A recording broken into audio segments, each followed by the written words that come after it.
But oh, how bitter a thing it is to look into happiness through another man's eyes.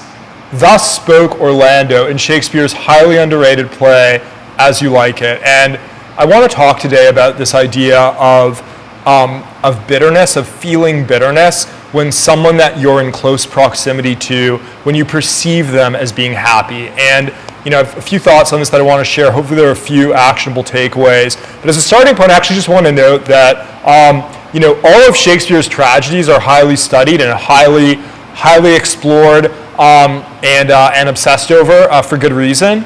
And yet at the same time, there are all of these underrated Shakespearean comedies. And actually the lessons that one can pull out of the Shakespearean tragedies are very different from the lessons one gets out of the Shakespearean comedies. And there's actually a lot to recommend of the Shakespearean comedies, and I think not enough people actually spend time reading them, so I'd highly recommend them. And a great one to start with would be As You Like It. I also like Midsummer Night's Dream, but As You Like It is a really good one. And this emotion expressed by Orlando of bitterness, the surface reading of that sentiment is that Orlando is simply bitter because his friend is happy.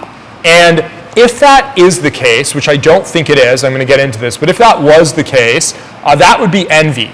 And envy is a really poisonous, really bad, dangerous emotion. You want to run as far away from possible from it if you see it in somebody in your life. And if you are feeling envy, if you are genuinely just feeling bitter because someone you're in close proximity to seems to be happy, and again, as an outsider looking in, it's impossible for anyone to tell if another person is truly happy. It is all just perception. But certainly if one feels truly bitter solely because they perceive someone they're in close proximity to be happy, one really wants to work on overcoming that feeling of envy, because it's just a very destructive, poisonous feeling that will never result in anything generative. But I actually think there is a deeper, more nuanced, and more correct reading of this sentiment expressed by Orlando in As You Like It, which is that he is not bitter because his friend is happy, but rather he is bitter because he, Orlando, cannot figure out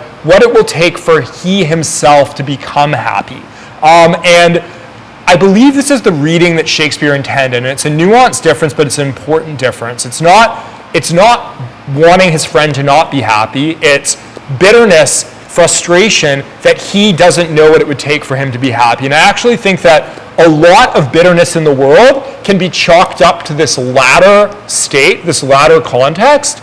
And Shakespeare offers cause for optimism because, unlike many of Shakespeare's plays, As You Like It has a happy ending. Orlando does find happiness. He falls in love and he gets married. He finds the happiness he was looking for.